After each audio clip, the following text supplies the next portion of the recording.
We have a verdict in the Johnny Depp Amber Heard case, and like everything in the trial itself, it's controversial. The jury ruled in favor of Johnny Depp in his libel suit against Amber Heard. Depp sued his former wife for writing about being a domestic abuse victim because he said he never abused her. The jury awarded Depp $15 million in damages, $10 million in compensatory damages, and $5 million in punitive damages. The jury also ruled in favor of Amber Heard on one of her counterclaims against Depp. She alleged that Depp directed a smear campaign against her, having his ex-lawyer saying she fabricated the evidence of her abuse. The jury awarded her $2 million in compensatory damages and nothing in punitives. So at the end of the day, they both win. Hooray! No, but seriously, how can they both have defamed each other? Let's dig into this verdict.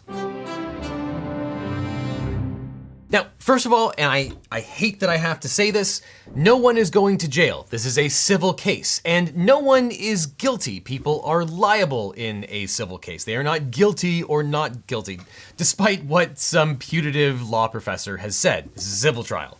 There's no guilt involved. Now, in fairness, about half the states do have a criminal defamation statute, including Virginia, but this is not one of those cases. It's just two people suing each other. The state is not involved. But as you probably know, here we have two public figures suing each other for defamation, and when you have celebrities, you generally have a higher standard of proof to make your claim. The law makes it difficult for public people to win a defamation suit, even if a published story contains inaccuracies. In order for a public figure to win, the jury has to find that the defendant made statements about them with actual malice. Actual malice means knowledge of the falsity, or at a minimum, a reckless disregard for the truth of the statements. It has nothing to do with animosity. Now, as you probably know, Amber Heard wrote an op-ed in the Washington Post that contained these sentences. Quote, "Then 2 years ago, I became a public figure representing domestic abuse, and I felt the full force of our culture's wrath for women who speak out. And, quote, I had the rare vantage point of seeing in real time how institutions protect men accused of abuse." Now, Johnny Depp challenged these sentences and also the headline written by the Washington Post itself. Quote, "Amber Heard, I spoke up about sexual violence and faced our culture's wrath. That has to change."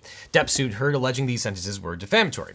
And during closing arguments, Heard's lawyer told the jury that if they believe Depp abused her even one time, that he cannot prove defamation. If Amber was abused by Mr. Depp even one time, then she wins. Now, during deliberations, the jury had to evaluate the evidence that they heard over the 6-week trial and apply the jury instructions given to them by the judge. With Depp's defamation claims, they were looking at instruction C, which you can see here. So the jury had to decide whether Heard made or republished any of these statements.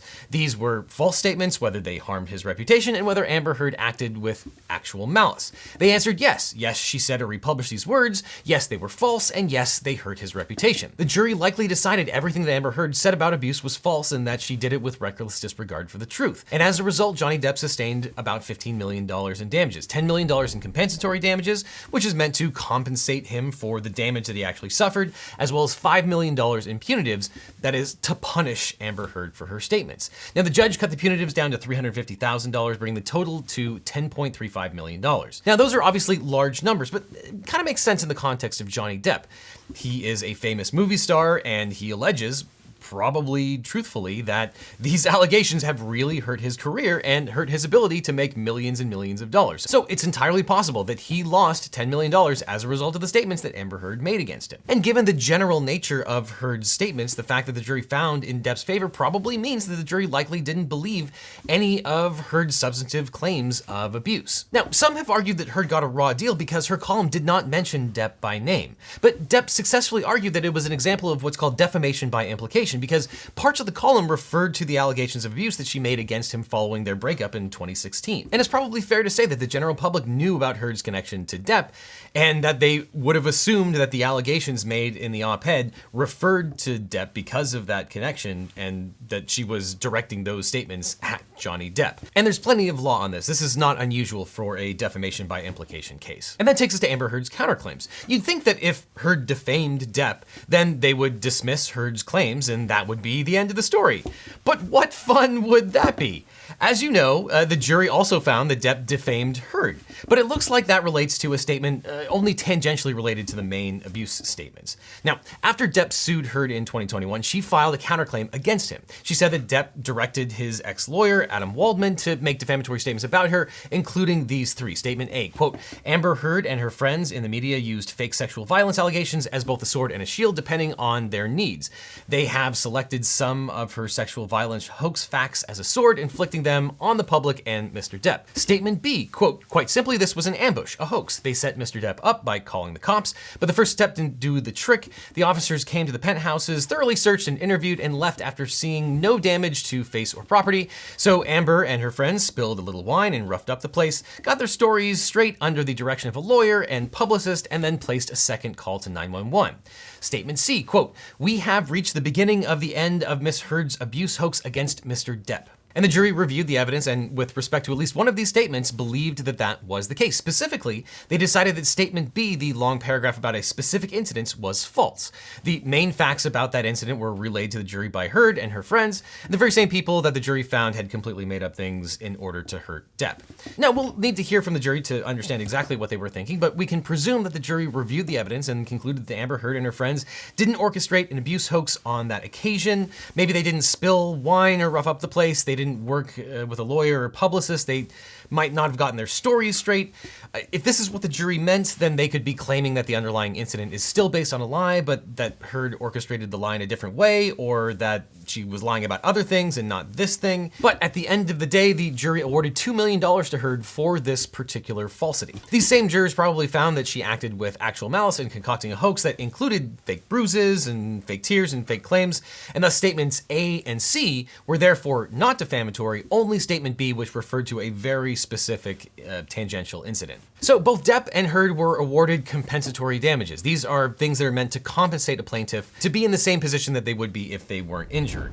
Things like financial losses, medical bills, lost income, and reduced earning potential. And a damage award can also consider non-monetary losses as well, like emotional pain or physical pain, loss of companionship. All of those would be considered compensatory damages.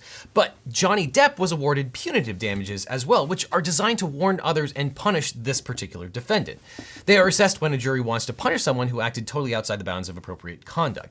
And they're only available in Virginia if the defendant has acted wantonly, oppressively, or with such malice as to evince a spirit of malice or criminal indifference to civil obligations. But in Virginia, punitive damages are capped at $350,000 by statute. Now, the jury found that Amber Heard had defamed Johnny Depp and that her conduct satisfied the very high standard for punitive damages.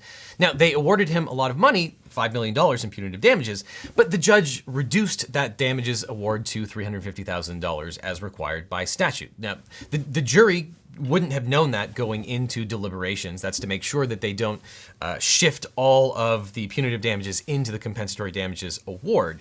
But after the verdict was reached, the judge capped the amount that was required by law. Tangentially, you might also hear lawyers referring to the State Farm standard, where punitive damages are capped as a matter of constitutional law. That's a Supreme Court case. That doesn't apply here. There was a specific statute in Virginia that limited punitive damages to $350,000. That doesn't really implicate the State Farm Supreme Court case. That being said, after the punitive damages were capped, Johnny Depp was entitled to $10.35 million. Though Amber Heard was awarded $2 million in compensatory damages related to the statement B that we just talked about, netting Johnny Depp $8.35 million at the end of the day. So what's next? Can Johnny Depp sue the Washington Post? Well, sure, but it's incredibly unlikely that he'd win. You can sue anyone for anything at any time, but there's no reason to believe that the Washington Post would have known of the falsity of the statements. And on top of that, the Washington Post simply published Amber Heard's article. The only part of the article that was written by the Washington Post was the headline, Amber Heard, I spoke up about sexual violence and faced our culture's wrath. That has to change, which more or less summarizes the things that Amber Heard actually said. So good luck proving knowledge of falsity or recklessness with respect to the truth by the Washington Post itself. Though given that the article is still online, Depp might sue for an injunction to take that article down. But by that same token, could Amber Heard sue the ACLU? The Washington Post published Heard's op-ed, but the ACLU helped her write it. Heard had promised to donate $7 million from her divorce settlement to two charities, including the ACLU, and so far, she's only paid the ACLU part of that money. Could she claim that they did a bad job of ghostwriting the op-ed? Maybe negligence? Well, again, you can sue anyone for anything at any time. Sure, this is theoretically possible, but it would be extremely complicated and probably doomed, though more tenuous arguments have been made. Maybe Heard will use it to try and claw back some of her donations, speculation? Who knows? Complete speculation. But what about an appeal of the jury's verdict? Amber Heard has vowed to appeal, and even though Depp was also found to have defamed Heard, Depp was not surprisingly very pleased with the verdict. Depp said that Heard's op-ed changed his whole life in the blink of an eye, but the jury had given his life back. Now, Heard was not pleased with the verdict and said that she was heartbroken that the mountain of evidence still was not enough to stand up to the disproportionate power, influence, and sway of my ex-husband. And although people talk about what precedent this verdict sets, what lawyers mean by precedent is different from how regular people often use that word. In the law, precedent is set by published judicial opinions. Legally speaking, jury verdicts don't set any precedent whatsoever. You can't cite to the Amber Heard case and hope that some other jury or judge will follow it. But if the case goes up on appeal and there is a written opinion, that opinion would have precedential effect, which is one reason potentially the parties might settle before the appeal is completed. They might just do it to get rid of uncertainty with what the Court of Appeal might or might not do.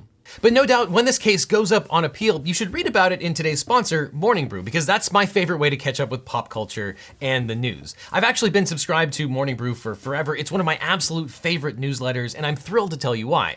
Because Morning Brew, if you didn't already know, is a free daily newsletter delivered Monday through Sunday. It gets you up to speed on business, finance, tech, and law in just 5 minutes. And it provides a fantastic quick survey of the most important issues while being witty, irreverent, and informative. And did I mention it's completely free? This week I learned all about why my stocks are going down, and then I learned more about why my stocks are going down, and oh my god, why are my stocks going down so much? But I also learned about NFT insider trading at OpenSea, US inflation, and the Great American Lifeguard shortage. It's basically exactly the mix of news that I'm actually interested in, and stuff I didn't even know that I wanted to know about, and it's all written in a hilarious style.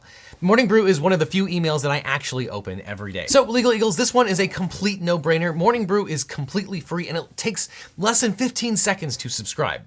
Just click on the link that's on screen right now or in the description to get Morning Brew for free. And not only will you get a newsletter that you'll actually read, you'll actually help this channel too. So click on the link below to get Morning Brew right away. And while you're at it, click on this link with all of my other legal videos. So click on this link or I'll see you in court.